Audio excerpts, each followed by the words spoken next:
На спартатлон имав сон од некои си 20 на минути, да речам, на едно место се задржав, имав сон од 20 на минути кога веќе нели уморот ме стаса.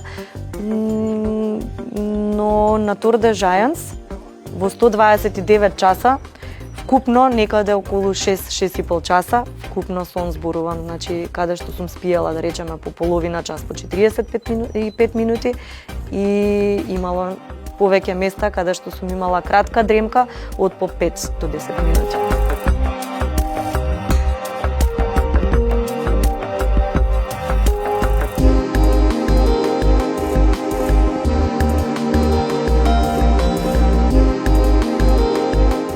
Веднаш штом слушнав за трката, ми беше голем предизвик и на некој начин голем сон еден ден да се обидам да имам можност да ја трчам пред трката.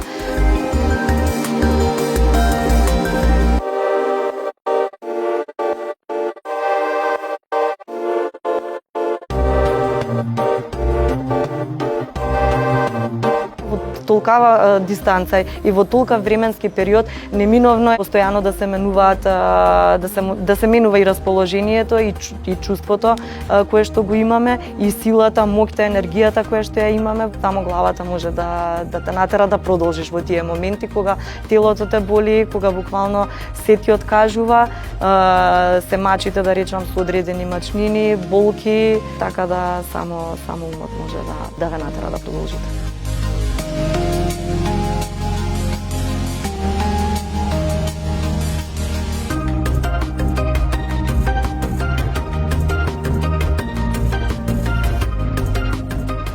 Пределот е премногу убав и буквално низ целата трка трчаме низ такви убавини што во ниту еден момент, без разлика што трчав 129 часа, не почувствував мака што сум таму и што трчам и во ниту еден момент не посакав да заврши трката побрзо.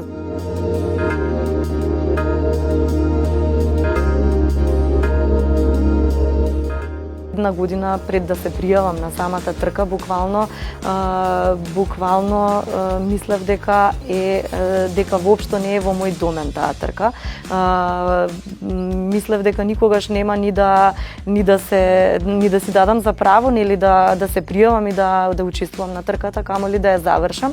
Меѓутоа ете по 2 пати завршениот спартатлон си зададов како предизвик да се обидам и таа трка да ја завршам.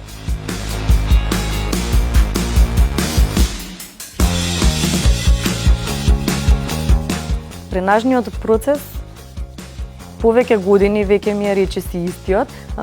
Јас сум во редовен работен однос, имам семејство и мали дечиња, што поради што тренинзите морам да ги правам или во раните утрински часови или многу доцна навечер да кажам. Така да постојано сум буквално во трка со времето.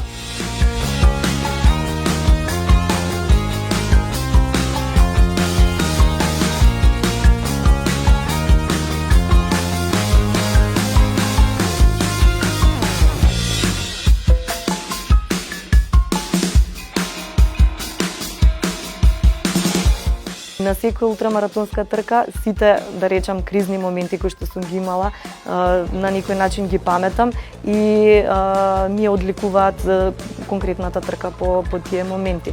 Значи, сите чувства мене барем ми се јавуваат пред самата трка и најмногу нели за време на трката. Буквално наплив на секакви емоции. Меѓутоа во моментот кога ќе стигнам и кога ќе поминам низ целта, буквално веќе нема ништо останато во мене. Тука веќе како на некој начин како да сум во некаков зен. Веќе се е испрошено од мене, не чувствувам ништо.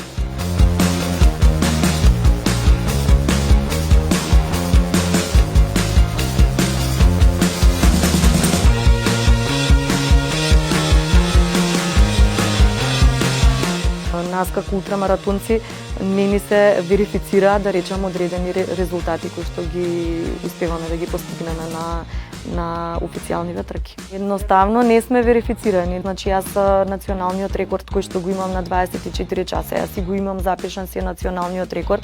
Меѓутоа, на пример, ако сакаме да учествуваме на некакво првенство, тоа е малку поголем проблем. Значи треба повеќе труд да се вложи. За мене ме нема никаде во интернационална ултрамаратонска федерација запишана како ултрамаратонка.